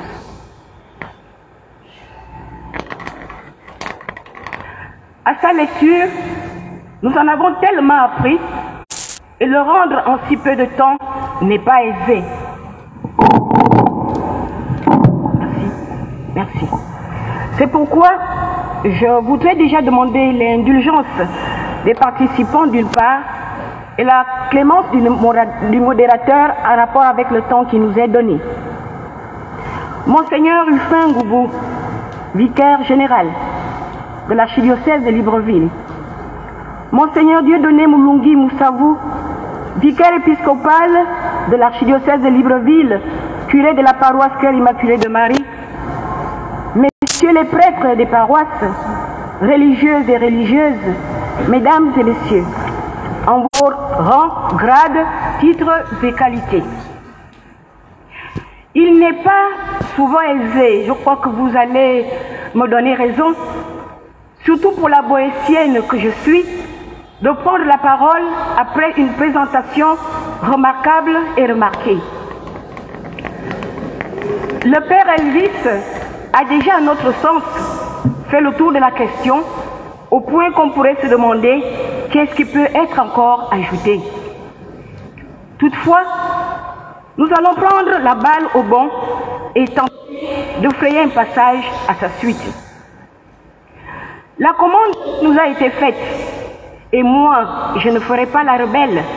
Je resterai dans la commande qui nous a été faite dans le cadre de ces conférences de carême, qui était pour le laïc que nous sommes, de nous approprier de façon simple le message de la doctrine sociale de l'Église, de le rendre plus accessible, de sorte que chacun des participants à ce cycle de conférences puisse à son tour en faire sien, en ce temps de carême, en se posant des questions fondamentales et essentielles sur le dessein d'amour de Dieu pour l'humanité à travers une série de thématiques.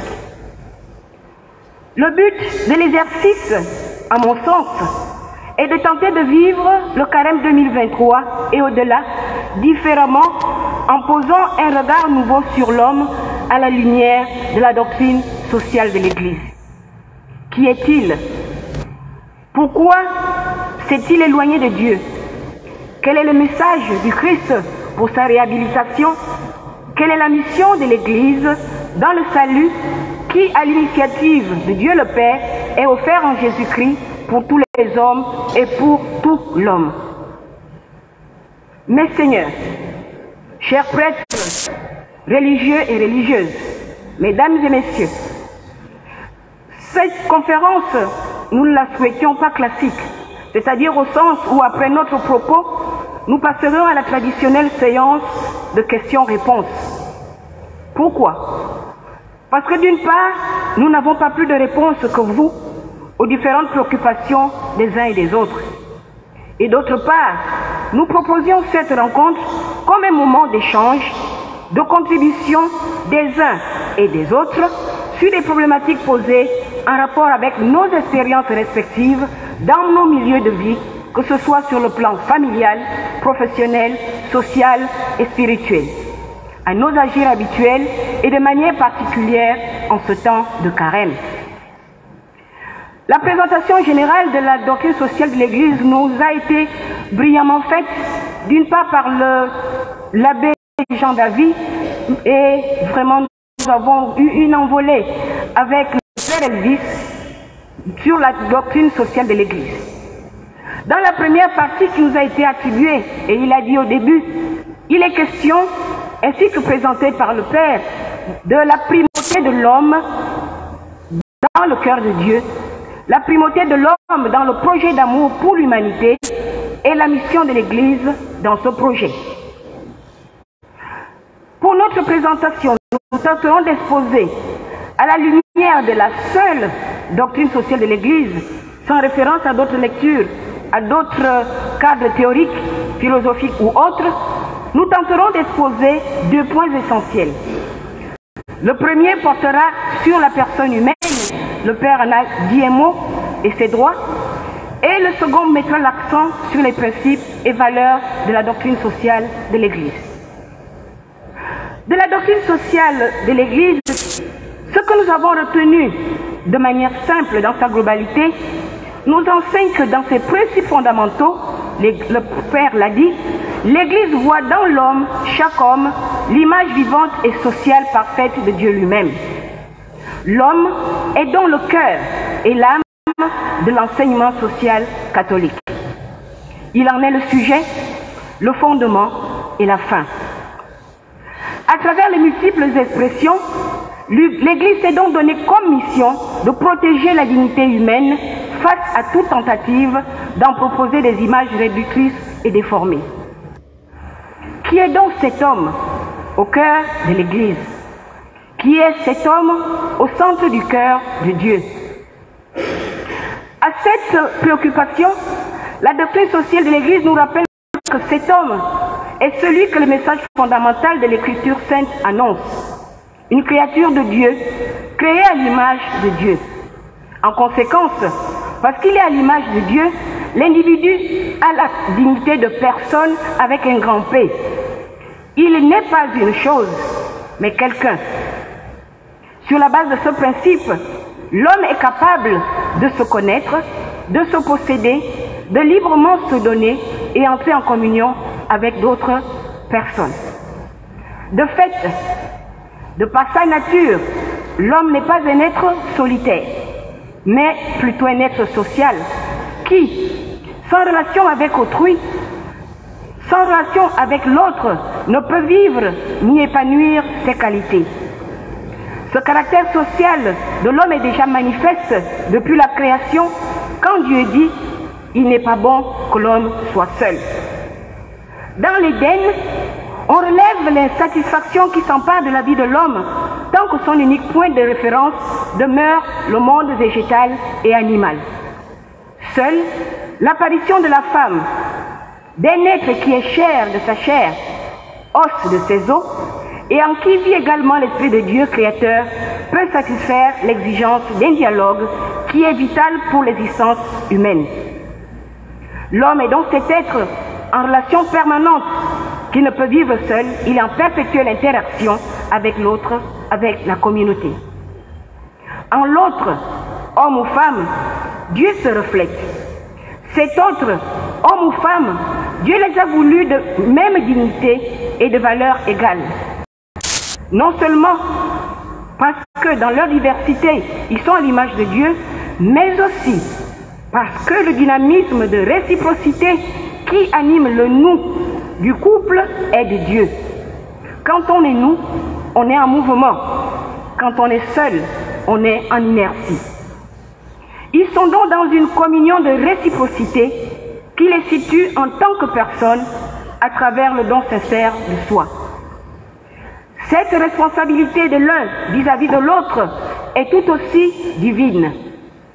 Dans Genèse 9 au verset 5, Dieu dit « Aux hommes entre eux, je demanderai compte de l'âme de l'autre. » Ou encore, dans Genèse 4 au verset 9, « Caïn, où est ton frère ?» Cette responsabilité fait de tout homme le gardien de son frère. Dans cette perspective, la relation à Dieu exige que l'on considère la vie de l'homme comme sacrée et inviolable.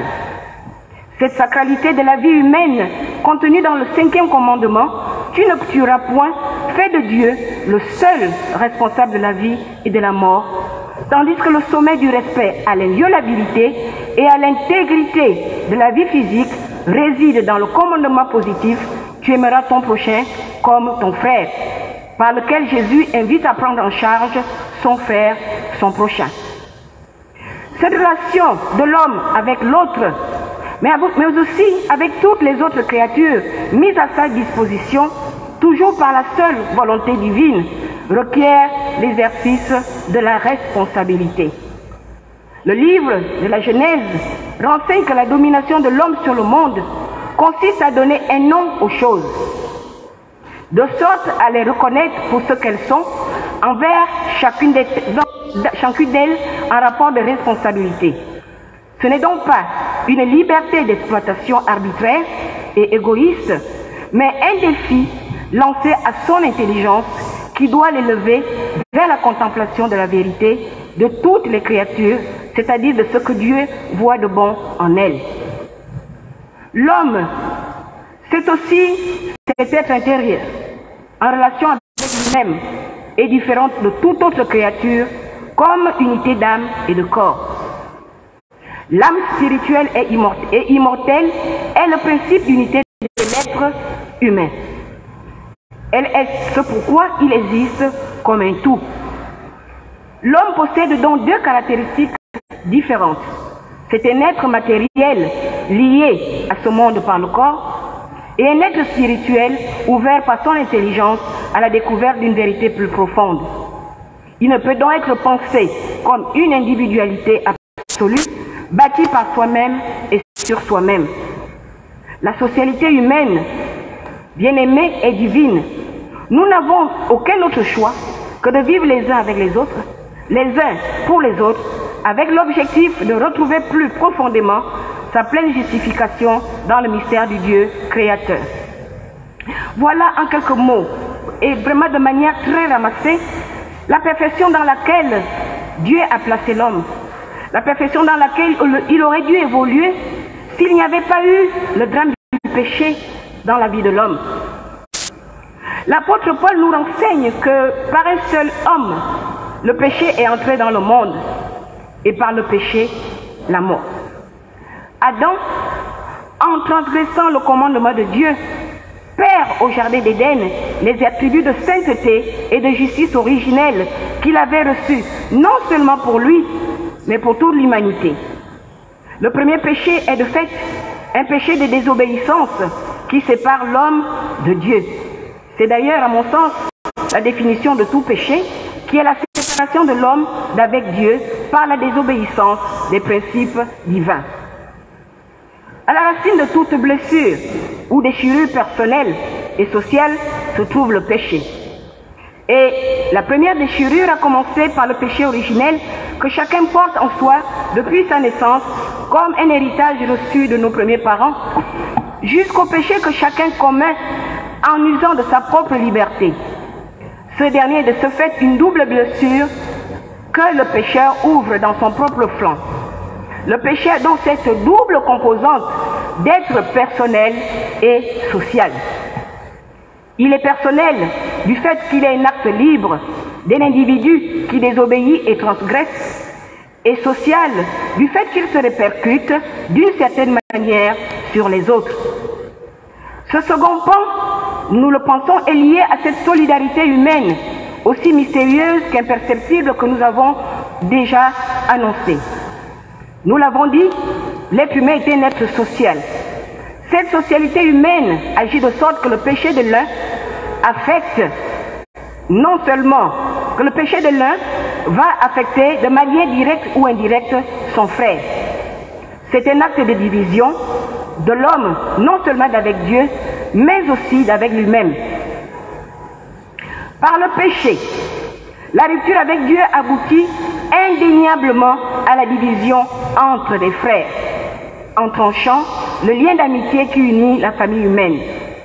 C'est ce qui transparaît déjà dans le livre de la Genèse, où Adam et Ève tendent l'un vers l'autre un doigt accusateur. ou encore un frère hostile et jaloux de son frère qui finit par lui ôter la vie. Toute situation qui démontre que la conséquence du péché est indéniablement l'éclatement de la famille humaine.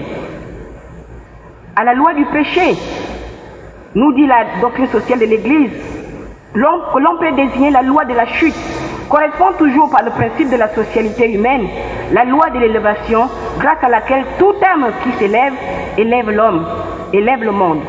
Par opposition à tout homme qui pêche, rabaisse l'homme, rabaisse le monde. La doctrine du péché originelle qui enseigne l'universalité du péché revêt une importance fondamentale à ce niveau.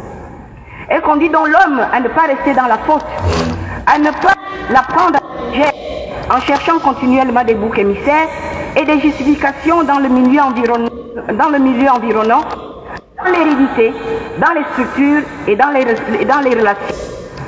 Faire c'est les autres, comme dit l'adage. Cette doctrine de l'universalité du péché ne peut pas être séparée de la conscience de l'universalité du salut en Jésus-Christ, sans laquelle le chrétien est sans espérance. Le péché sans l'espérance de la rédemption est folie et peut conduire l'homme à sa négation. Le réalisme chrétien voit donc par conséquent voit le péché, mais surtout, le réalisme chrétien voit le péché, mais surtout la lumière de l'espérance donnée par l'acte rédempteur de Jésus qui a détruit le péché et la mort. Le Christ, image de Dieu, est celui qui éclaire et porte l'image et la ressemblance de Dieu en l'homme. Jésus est à la fois le Fils de Dieu et le nouvel Adam, c'est-à-dire l'homme nouveau par qui le salut est entré dans le monde. Par le Christ, nous participons à la nature de Dieu qui nous donne infiniment au-delà de ce que nous pouvons demander ou concevoir.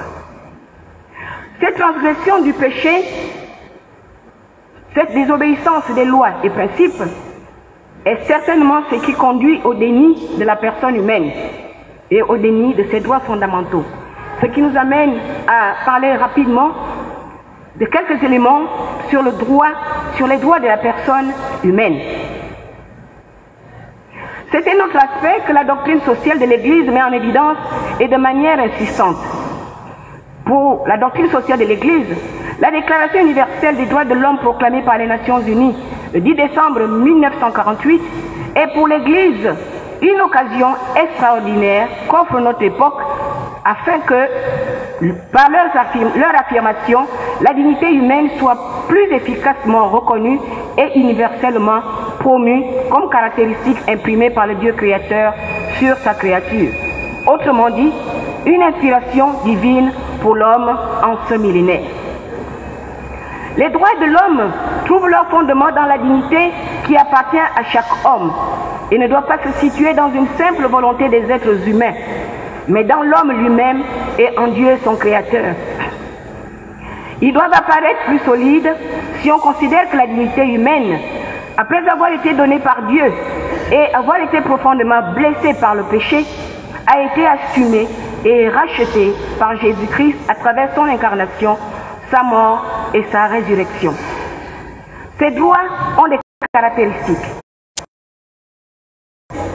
Dans le sein de sa mère après la conception. Autrement dit, le droit à la vie depuis sa conception jusqu'à sa fin naturelle. Alors devient illicite toute forme d'avortement provoqué et d'euthanasie. Le droit de vivre dans une famille unie et dans un climat moral à travers lequel les trafics d'organes humains, les enfants soldats, la légalisation des drogues, la légalisation de l'avortement, la dépravation des mœurs, la prostitution, l'homosexualité et son corollaire de déviation, le déni au droit à l'éducation et au travail, et le chapelet est encore très long. Conscient de sa mission, qui inclut la défense et la promotion des droits humains fondamentaux, et considérant le privilège accordé par l'Évangile aux pauvres, l'Église réaffirme avec force le rapport des plus favorisés vers les moins nantis.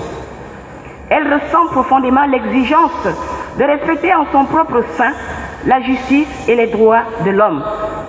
De ce fait, l'engagement pastoral se développe dans une double direction d'annonce du fondement chrétien des droits de l'homme et de dénonciation de violations de ces droits. Toutefois, pour être efficace, cet engagement de l'Église est ouvert à la collaboration œcuménique, à savoir le dialogue avec les autres religions, à tous les contacts opportuns avec les organismes gouvernementaux et non gouvernementaux au niveau tant national qu'international. Mais cet engagement de l'Église repose surtout en la confiance en l'aide du Seigneur et de son Esprit qui, déversé dans les cœurs, est la garantie pour respecter la justice et les droits de l'homme et contribuer à la paix. Ce point va nous amener à vraiment aller très rapidement sur un autre point très important, celui du bien commun, et non des biens communs, celui du bien commun.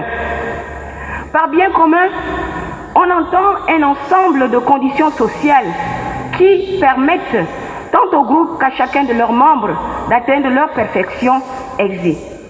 Il ne consiste pas seulement dans la simple somme des biens particuliers de chaque sujet du corps social.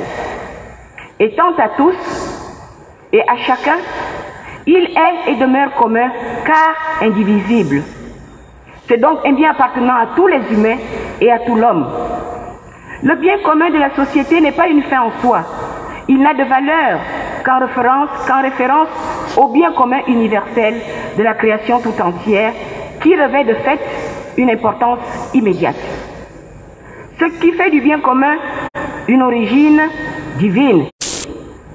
Dieu a destiné la terre et tout ce qu'elle contient à l'usage de tous les hommes et de tous les peuples, de sorte que les biens de la création doivent équitablement affluer entre les mains de tous, selon la règle de la justice inséparable de la charité.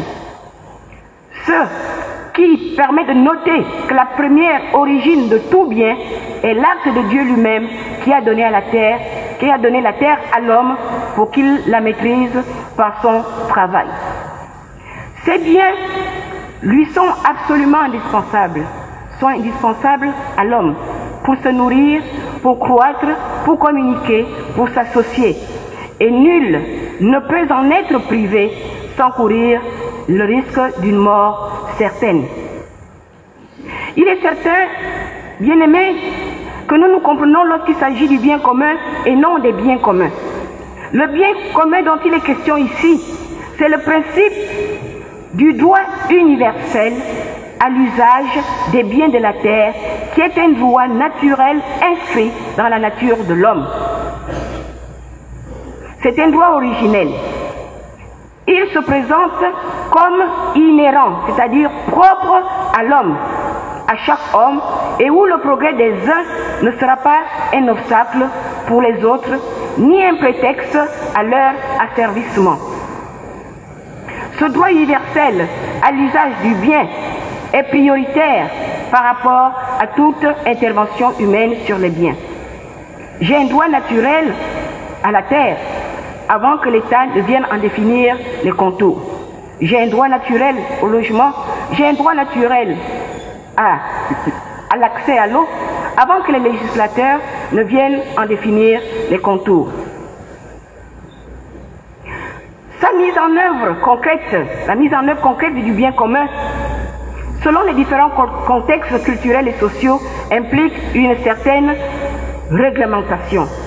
En effet, la destination ou l'usage universel ne signifie pas que tout soit à la disposition de chacun ou de tous, ni même que la même chose serve ou appartienne à tous. Malheureusement, c'est un bien difficile à atteindre, car il requiert un sentiment d'altruisme, un sentiment de l'autre. Cette capacité de réaliser le bien des autres comme si c'était le sien et de le rechercher constamment.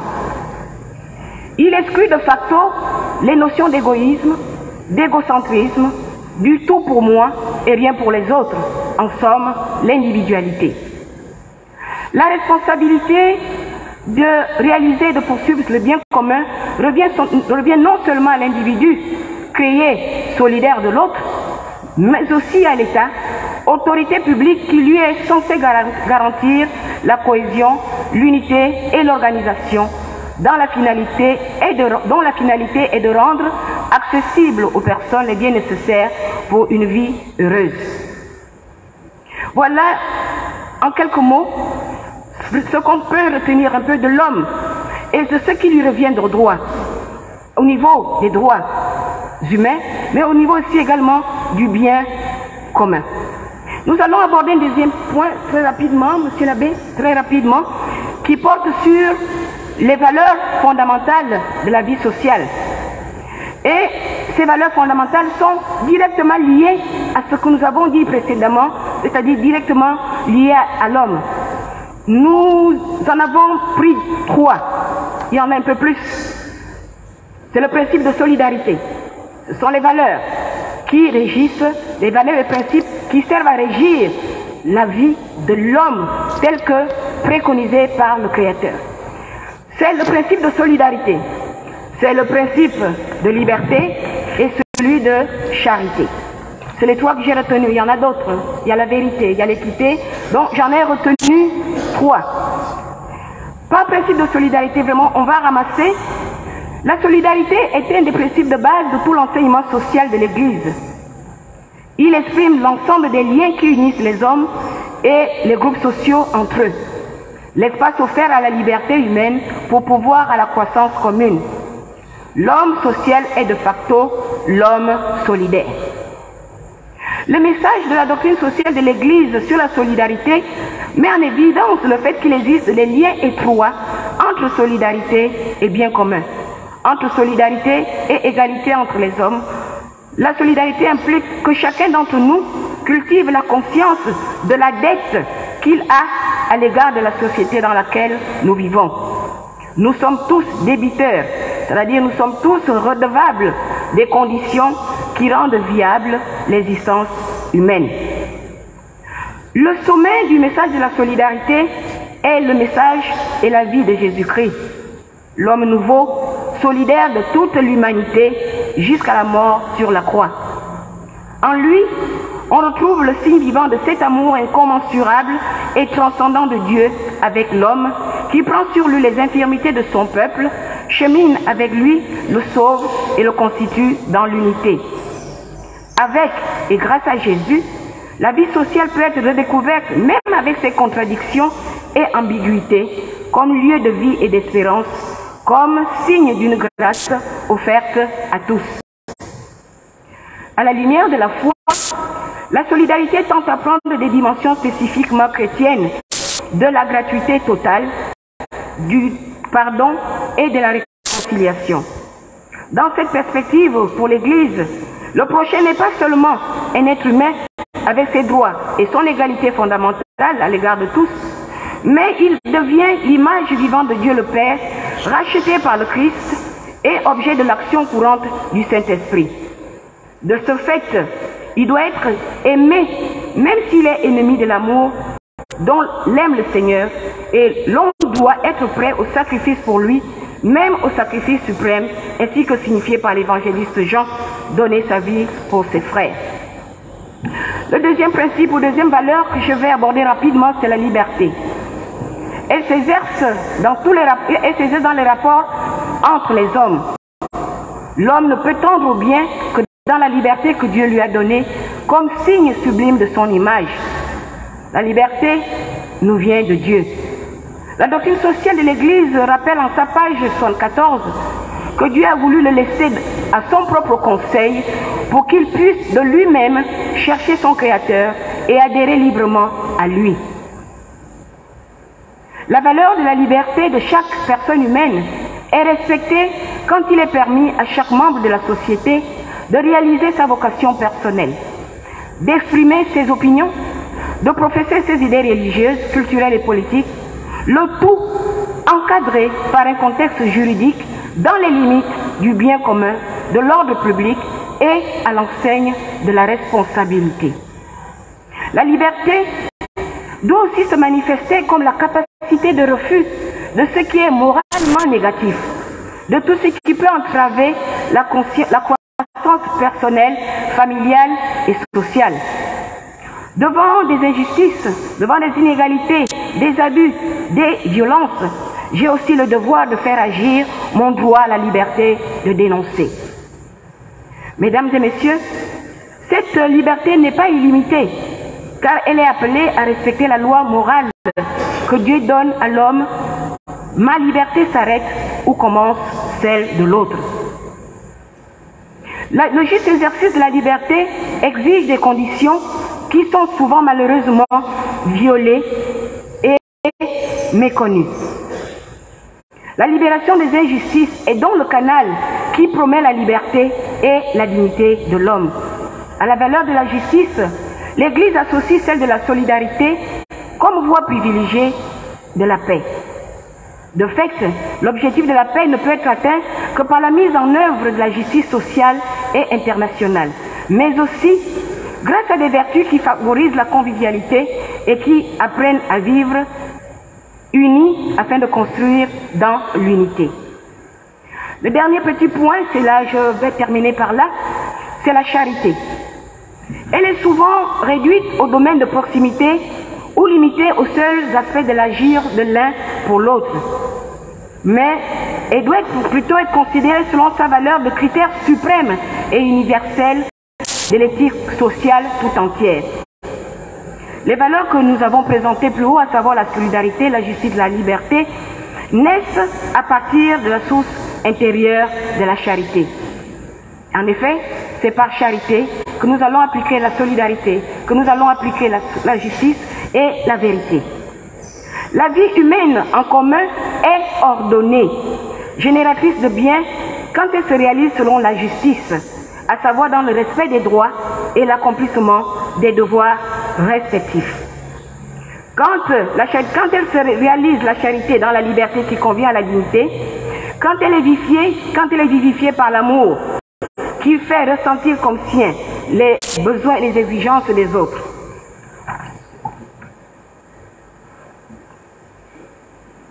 De fait, la charité que l'on peut qualifier de sociale, elle doit apparaître aujourd'hui comme une force capable de susciter de nouvelles voix pour relever l'homme blessé, l'homme humilié, l'homme à terre. Voilà, messieurs, mesdames, chers prêtres religieux et religieuses, les quelques éléments vraiment de manière rapide ramassés qu'on pouvait retenir sur les deux points en rapport avec l'homme et en rapport avec les principes et valeurs de la doctrine sociale. Dans un premier point, nous avons présenté l'homme et son corollaire de droits humains et de biens communs.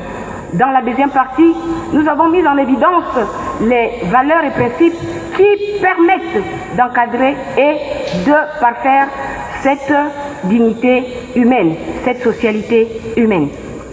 Excellences, mes seigneurs, chers prêtres, religieux et religieuses, mesdames et messieurs, rendus au terme de notre propos, nous souhaiterions pour nos échanges que le chrétien laïque, puisque mon intervention, vous l'avez vu, est très différente de celle de l'abbé Elvis.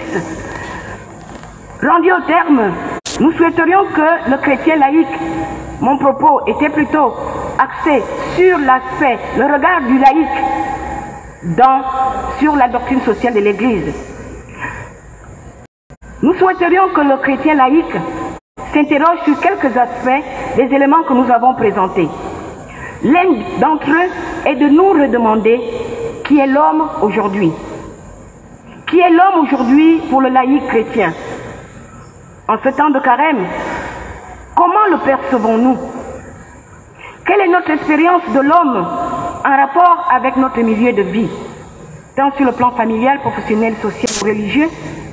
Pour l'enseignant, le médecin, l'avocat, le commerçant, l'infirmière, l'élève et l'étudiant, l'ingénieur, le policier, le gendarme, l'homme politique, le responsable d'association, le responsable de groupe ou de mouvement chrétien, et que sais-je encore, qui est l'homme pour nous? Est-ce cet être inférieur à qui nous devons montrer notre suprématie, notre autorité? Est-ce cet être supérieur dont j'ai plus de crainte que Dieu, ce Dieu que nous représentons le plus souvent comme un Dieu lointain?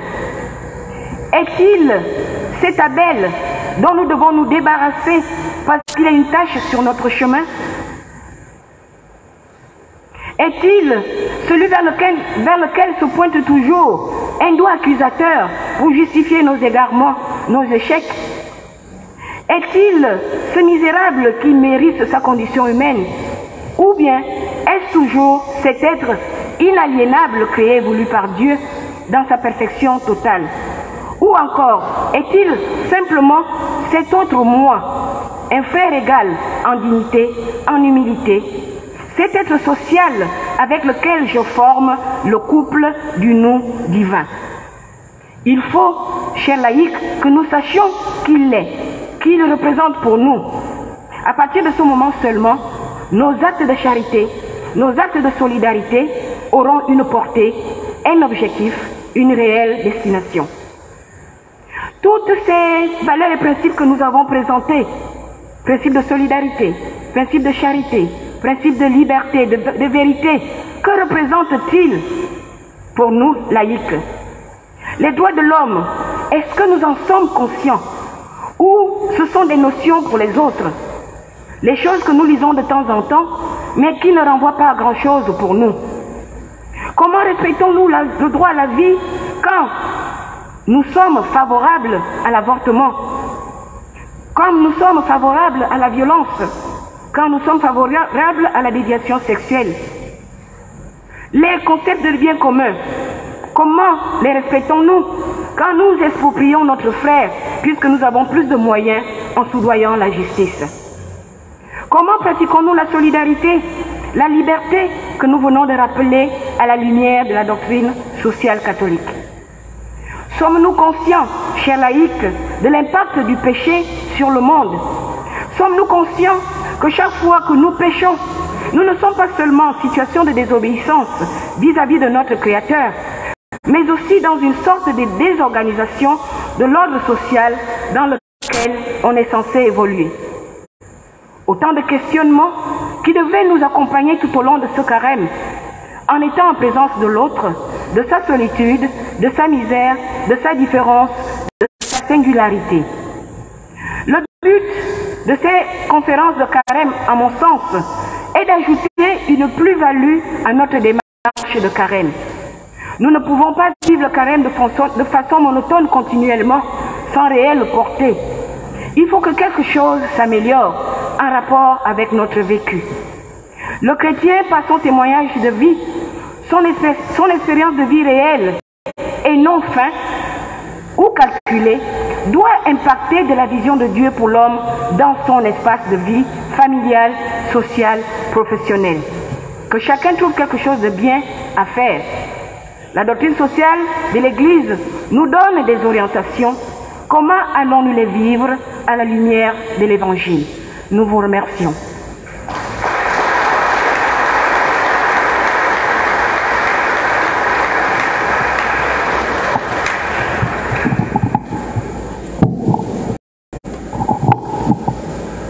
Nous voici venus au terme de cette deuxième conférence qui s'est voulu, vous l'aurez compris, la suite logique de la première. On s'est interrogé sur l'homme. Qui est l'homme? Et le professeur nous a répondu. L'homme est celui qui est imago Dei, c'est-à-dire créé à l'image et à la ressemblance de Dieu. Il est celui qui est donc titulaire des droits inaliénables, des droits inviolables. Il est celui qui est appelé à vivre les principes de solidarité, de liberté et de charité à cause de sa nature sociale, car l'homme est par nature un être social, avons-nous entendu. Alors pour nous, qui est l'homme? Question qui doit pouvoir conduire notre réflexion de ce soir. Parvenus donc au terme de ces conférences, nous allons prendre un temps pour souffler avant de prendre quelques questions. Vous aurez compris que le temps qui nous était imparti est largement débordé. Cependant, parce qu'il est toujours important de se nourrir La parole nous dit, l'homme ne vit pas seulement de pain, mais de toute parole qui sort de la bouche du Seigneur. Et ce que nous sommes là en train de faire permet également de nourrir l'esprit. Donc, acceptons de déborder un peu sur le temps qui nous était imparti pour pouvoir davantage nous nourrir. Merci.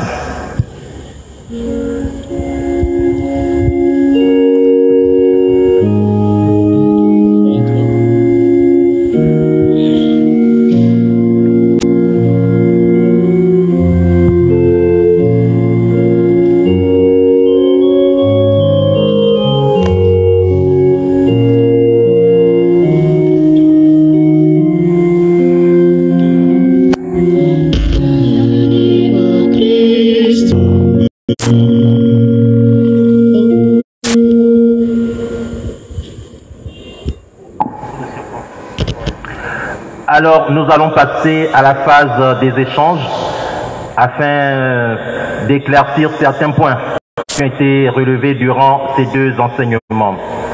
Nous allons prendre une série de 5 questions. D'accord? Donc, 5 questions vont être posées. Les différents conférenciers vont essayer d'apporter des éclaircissements de réponses avant que nous ne revenions prendre une autre série.